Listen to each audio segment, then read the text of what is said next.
सदा सरवणकर माध्यमांशी बोलतात, पाहूया.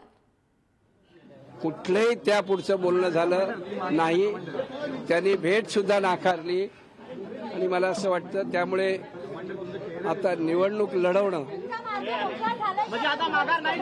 माझी इच्छा अशी होती त्यांच्याशी बोलून काही समीकरणं समजवावेत, पण ते म्हणाले मला भेटायचं नाही, तुम्हाला जे काय करायचं उभं राहायचं ते उभं राहा.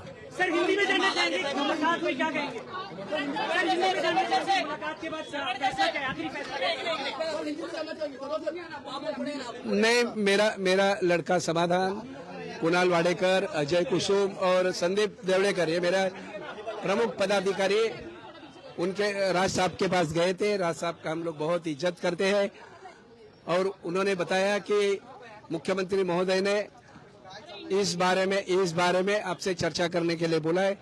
आप जैसा भी बोलेंगे वो हमको डिसीजन मंजूर है, लेकिन उन्होंने बताया कि मुझे मिलना ही नहीं है और आपको अगर खड़ा रहना है तो आप खड़ा रहो.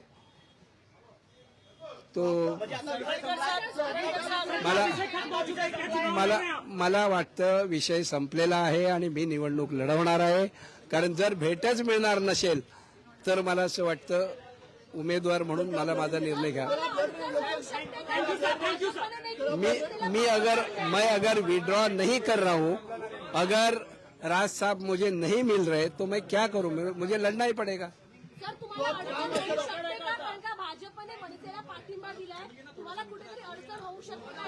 एक तर गोष्ट खरी आहे, मी महायुतीचा उमेदवार म्हणून रिंगणात आहे. महायुती म्हणून सर्वच पाठिंबा देतील असा विश्वास आहे.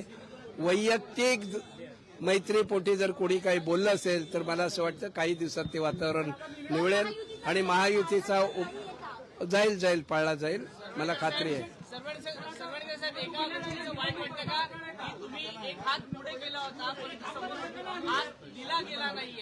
नाही, आम्ही एक हात नाही, आम्ही दोन्ही हात पुढे गेले होते. राजसाहेब जे सांगणार ते आम्ही ऐकायच्या मनस्थितीत होतो. ते जे आदेश देतील त्या आदेशाप्रमाणे वागायचं ठरवलं होतं, पण त्यांनी भेटच नाकारली. कारण ही जी भेट घ्यायला सांगितली होती ती राज्याच्या मुख्यमंत्र्यांच्या मनात सुद्धा तसंच होतं की कुठेतरी कॉम्प्रोमाइज करून हे संपलं पाहिजे, पण त्यांनी भेट नाकारली आणि सांगितलं तुम्हाला उभं राहायचं असेल तर उभं राहा, मला कोणाशी बोलायचं नाही.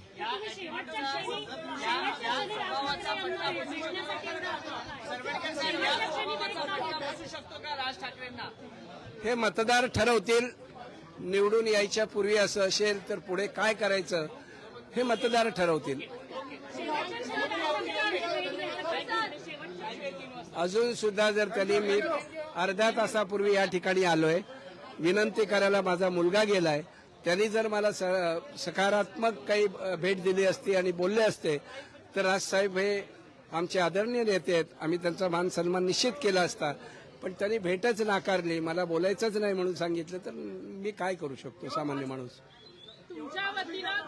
5 मिनिटं आपणच इथे अर्धा तासात नेते आहेत ते संवाद साधतील का? कारण एकीकडे भाजपाने पाठिंबा दिलेला आहे, तसे मैत्रीपूर्ण संबंध, कौटुंबिक संबंध आहे. मी महायुतीचा उमेदवार आहे आणि त्यामुळे पूर्ण मला खात्री आहे महायुतीचे सर्वच्या सर्व नेते हे महायुतीचा उमेदवार म्हणून मला पाठिंबा देतील.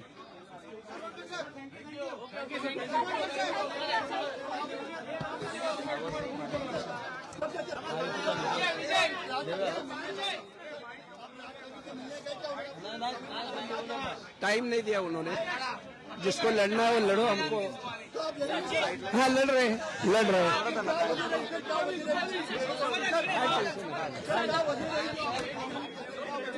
अभी उनको पूछना चाहिए ना, उनको पूछना चाहिए.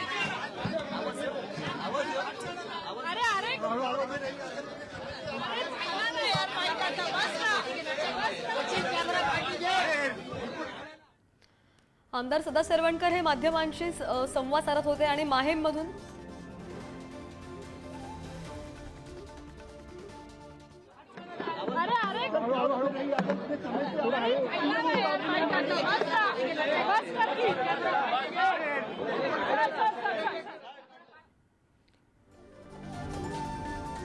मी माहीममधून निवडणूक लढवणारच असं वक्तव्य स्वतः सदा सरवणकर यांनी नुकतंच माध्यमांशी बोलताना केलेलं आहे। राज ठाकरेंचं मी ऐकणार होतो, भेट घ्यायला गेलो होतो, मात्र त्यांनी भेट नाकारली आणि राज ठाकरे म्हणाले तुम्हाला उभं राहायचं असेल तर उभे राहा।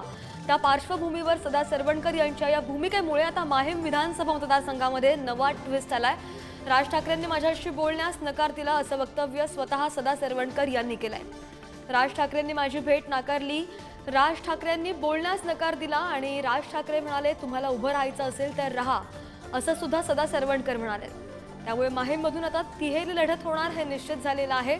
आपण पाहिलं तर काही वेळापूर्वी मुख्यमंत्री एकनाथ शिंदे यांनी सुद्धा सरवणकर यांची भेट घेतली आणि त्यानंतर आता उमेदवारी अर्ज दाखल करण्यासाठी आणि मागे घेण्यासाठी काही वेळ शिल्लक होता, तर त्यामुळे मनसे अध्यक्ष राज ठाकरेंची भेट घेण्यासाठी सदा सरवणकर आले होते, मात्र ही भेट राज ठाकरेंनी नाकारलेली आहे असं कळतंय।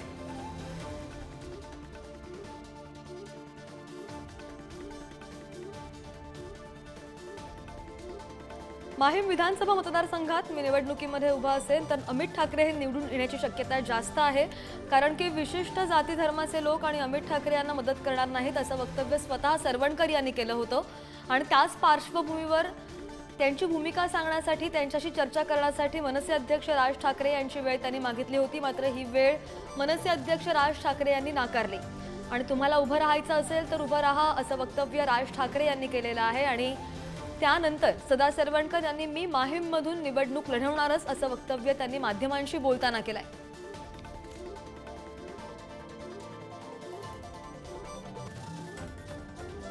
तीन वाजता ही अर्ज मागे घेण्याची मुदत होती, ती संपणार आहे आणि फक्त 4 मिनिटं बाकी आहेत, मात्र त्यातच आता सदा सरवणकर यांनी भूमिका त्यांची स्पष्ट केलेली आहे आणि राज ठाकरेंनी भेट नाकारल्यानं मी निवडणूक लढवणारच असं वक्तव्य सुद्धा सरवणकर यांनी केलंय। अधिकची माहिती घेऊन आमचे प्रतिनिधी श्रेयस सावंत आपल्या सोबत आहेत। श्रेयस, एक नवा ट्विस्ट पुन्हा एकदा माहीममधून सदा सरवणकर निवडणूक लढवणारच स्वतः त्यांनी आता माध्यमांशी बोलताना सांगितलं, राज ठाकरेंनी भेट नाकारली आहे। अर्थात आणि रिद्धी आपण बघू शकतो तर आता खऱ्या अर्थानं खूप गोष्टी आता बदलताना दिसत आहेत। एकंदर आज सगळ्यांकडचं लक्ष एकच होतं की कदाचित सदा सरवणकर उमेदवारी मागे घेणार का, पण अशी कोणतीही उमेदवारी त्यांनी मागितली नाहीये। आता ते जेव्हा भेटीला राज ठाकरेंच्या येणार होतं तेव्हा मनसे अध्यक्ष राज ठाकरेंनी भेट नाकारलेली आहे आणि त्यांनी थेट सांगितलेलं आहे की मला याबाबत कोणतीच चर्चा करायची नाही सदा सरवणकरांची। त्यामुळे कुठे ना कुठे आता ही लढत तिरंगी लढत होणार आहे। त्याचा अर्थ हाच की महेश सावंत हे महाविकास आघाडीचे उमेदवार असतील, सदा सरवणकर हे महायुतीचे उमेदवार असतील आणि मनसेचे उमेदवार अमित राज ठाकरे असतील। त्यामुळे आता कुठे ना कुठे हे चित्र जे ते क्लिअर झालेलं आहे। अवघे 3 मिनिटं उरले खरंच उमेदवारी मागे घ्यायला, पण कुठलीच उमेदवारी आता मागे घेणार नाही। सदा सरवणकर ठाम आहेत आपली उमेदवारी करायला। कुठेतरी बोलताना सुद्धा सदा सरवणकरांनी आज सकाळीच बोललेलं की लोकांना माझीच उमेदवारी का मागे इच्छा आहे। त्यांनी हे देखील वर्तवलं होतं की जर मी उमेदवारी मागे घेतली तर मनसे मुंबईतले महायुतीच्या अगेन्स्ट जे उमेदवार लढणार आहेत ते मागे घेतील का, असा प्रश्न त्यांनी उपस्थित केला होता। याबद्दलचं 10 दिवसांपूर्वीचं खरं तर त्यांनी हा प्रश्न मुख्यमंत्र्यांना देखील विचारला होता। मुख्यमंत्र्यांनी राज ठाकरेंची चर्चा देखील या प्रश्नावर झाली होती असं देखील ते त्यांच्या प्रेस कॉन्फरन्समध्ये म्हटले। पण आज खऱ्या अर्थानं मुख्यमंत्र्यांच्या चर्चा केल्यानंतर ते वर्षा निवासस्थानावर इकडे आले। समाधान सरवणकर ते शिवथरावर आले होते, पण तरीही भेट नकारलेली आहे। राज ठाकरे यांनी थेट सांगितले की मला याबाबत कोणतीच चर्चा करायची नाहीये। त्यामुळे आता येणाऱ्या निवडणुकीमध्ये ही लढत तिरंगी होणार आहे। त्याचा अर्थ हेच की अमित ठाकरेंच्या समोर सदा सरवणकरांचं आव्हान असणार आहे, त्यासोबत महेश सावंतचं पण आव्हान असणार आहे। नाही, बरोबर श्रेयस, पण आता जे सदा सरवणकर बोलत होते माध्यमांशी, अमित ठाकरे कसे जिंकू शकतील या संदर्भात मी त्यांना माहिती देणार होतो असं वक्तव्य सरवणकर यांनी केलेलं आहे। मात्र अमित ठाकरे निवडणूक लढवतील आणि त्यांच्या विरोधात मी सुद्धा लढवेन आणि राज ठाकरेंनी माझी भेट नाकारली, पण राज ठाकरे जर मला त्यांनी भेट दिली असती तर मी त्यांची समजूत काढली असती असं सुद्धा सरवणकर यांनी म्हटलंय। अर्थात श्रद्धा आपण बघू शकतो तर खरं तर सकाळपासूनच ते हेच म्हणतात की जर आपली लढत 3 लोकांची एकत्र झाली म्हणजे आपण 3 लोक एकत्र लढलो तर अमित ठाकरेंचे जिंकण्याचे जे पर्याय आहे, जे पर्सेंट आहे ते जास्त आहे असं सरवणकरांचं म्हणणं होतं। आता हा रेशो त्यांनी कसा काय केला असेल, काय केलं असेल याच्याबद्दल त्यांनाच माहिती, पण एकंदर पाहायला गेलं तर ते इकडे बातचीत करण्यासाठी जेव्हा येत होते, जेव्हा त्यांनी वेळ राज ठाकरेंची मागितली होती तेव्हा त्यांना हे समजवायचं होतं की आता जर मी लढायला उभा राहिलो तरच अमित ठाकरे जिंकू शकतात असा देखील त्यांनी उल्लेख केला।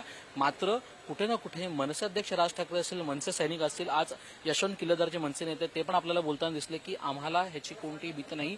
मनसेकडून कुठलाही प्रस्ताव हा सदा सरवणकरांकडे गेला नाही।